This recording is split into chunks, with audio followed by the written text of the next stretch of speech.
O presidente do Brasil cumpriu hoje a tradição de fazer o discurso de abertura da Assembleia Geral das Nações Unidas. Mas ao falar durante 12 minutos, diante de líderes de nações do mundo inteiro, foi como se o presidente Jair Bolsonaro estivesse se dirigindo exclusivamente à base mais fiel de apoiadores dele. Bolsonaro atacou prefeitos e governadores que tomaram medidas de proteção da população na pandemia, semelhantes às defendidas por democracias no mundo inteiro. Omitiu investigações sobre suspeitas de corrupção na compra de vacinas. Mentiu sobre a dimensão das manifestações de 7 de setembro. E, para surpresa maior de quem ouvia, o presidente do Brasil voltou a defender o uso de medicamentos comprovadamente ineficazes contra a Covid. Manifestantes contra e a favor do presidente acompanharam a saída de Jair Bolsonaro do hotel em direção à sede das Nações Unidas. Primeiro, Bolsonaro se encontrou com o presidente da Polônia, Andrzej Duda, um chefe de Estado polêmico que vem sendo muito criticado na Europa por discriminação de minorias e ataques à democracia. Segundo o Itamaraty, trataram de temas como o acordo comercial entre o Mercosul e a União Europeia e a entrada do Brasil na OCDE, organização que reúne as maiores economias do mundo. Depois, o encontro foi com o secretário-geral da ONU, Antônio Guterres. Bolsonaro foi o primeiro chefe de Estado a discursar na Assembleia Geral da ONU. Por tradição, é sempre o Brasil quem abre os debates. Bolsonaro começou prometendo mostrar ao mundo sua própria versão do Brasil. Venho aqui mostrar o Brasil diferente daquilo publicado em jornais ou visto em televisões.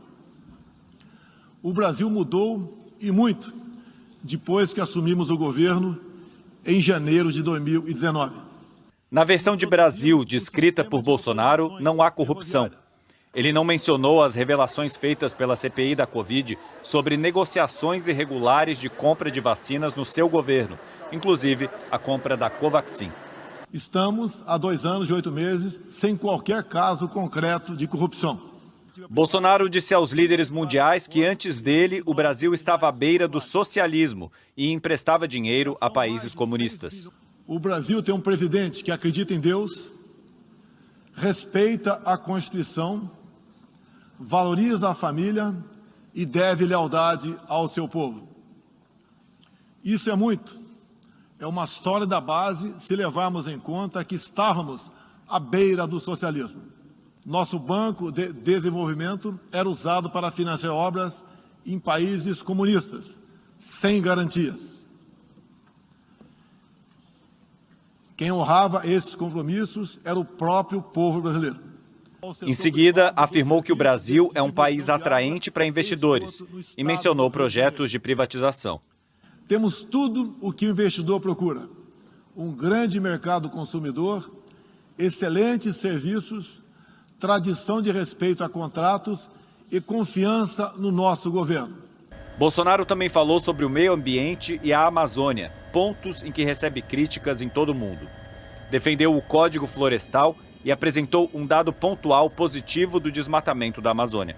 Nosso Código Florestal deve servir de exemplo para outros países. Antecipamos de 2060 para 2050 o objetivo de alcançar a neutralidade climática. Os recursos humanos e financeiros destinados ao fortalecimento dos órgãos ambientais foram dobrados, com vistas a zerar o desmatamento ilegal. Na Amazônia, tivemos uma redução de 32% do desmatamento no mês de agosto, quando comparado a agosto do ano anterior. Ao longo do discurso, Bolsonaro voltou a falar de família, mas deixou claro que defende apenas um modelo. Temos a família tradicional como fundamento da civilização. E a liberdade do ser humano só se completa com a liberdade de culto e de expressão. O presidente falou sobre o tamanho das reservas indígenas e não entrou na discussão do marco temporal em julgamento pelo Supremo e que pode mudar a forma de demarcar as reservas. 14% do território nacional, ou seja, mais de 110 milhões de hectares, uma área equivalente à Alemanha e França juntas, é destinada às reservas indígenas. Nessas regiões, 600 mil indígenas vivem em liberdade e cada vez mais desejam utilizar suas terras para agricultura e outras atividades. Bolsonaro não explicou quais seriam essas outras atividades, mas existe um projeto de lei em discussão no Congresso com o apoio do governo que propõe liberar a mineração em terras indígenas demarcadas. Num dos poucos momentos em que Bolsonaro falou sobre política internacional, prometeu asilo a afegãos. O futuro do Afeganistão também nos causa profunda apreensão. Concederemos visto humanitário para cristãos, mulheres, crianças e juízes afegãos. Quando tocou no principal tema dos debates, o presidente atacou as medidas de isolamento defendidas por cientistas para conter a pandemia e adotadas por democracias mundo afora. Em um ambiente internacional, criticou governadores e prefeitos brasileiros. A pandemia pegou a todos de surpresa em 2020. Lamentamos todas as mortes ocorridas no Brasil e no mundo. Sempre defendi combater o vírus e o desemprego de forma simultânea e com a mesma responsabilidade. As medidas de isolamento e lockdown deixaram um legado de inflação, em especial nos gêneros alimentícios no mundo todo. No Brasil, para atender aqueles mais humildes, obrigados a ficar em casa por decisão de governadores e prefeitos e que perderam sua renda, concedemos um auxílio emergencial de $800 para 68 milhões de pessoas em 2020. O presidente disse que apoia a vacinação, apesar de ele mesmo não ter se vacinado. Disse que é contra passaporte sanitário, já adotado aqui em Nova York, sede da Assembleia da ONU, em vários países, em algumas cidades brasileiras, para impedir contágio e estimular vacinação. Num palco internacional, defendeu o uso de medicamentos ineficazes contra a Covid. Apoiamos a vacinação. Contudo, o nosso governo tem se posicionado contrário ao passaporte sanitário ou a qualquer obrigação relacionada à vacina. Desde o início da pandemia, apoiamos a autonomia do médico na busca do tratamento precoce, seguindo recomendação do nosso Conselho Federal de Medicina. Eu mesmo fui um desses que fez tratamento inicial. Não entendemos porque muitos países, juntamente com grande parte da mídia, se colocaram contra o tratamento inicial. A história e a ciência saberão responsabilizar a todos. O presidente também falou sobre as manifestações de 7 de setembro. Ignorando movimentos como os da Diretas Já, disse que o ato favorável a ele foi o maior da história do Brasil. No último 7 de setembro, data da nossa independência, milhões de brasileiros, de forma pacífica e patriótica, foram às ruas, na maior manifestação de nossa história. Mostrar que não abre mão da democracia, das liberdades individuais e de apoio ao nosso governo. No fim do discurso, voltou a falar de economia, superestimando o desempenho do Brasil na comparação com outros países. Como demonstrado, o Brasil vive novos tempos.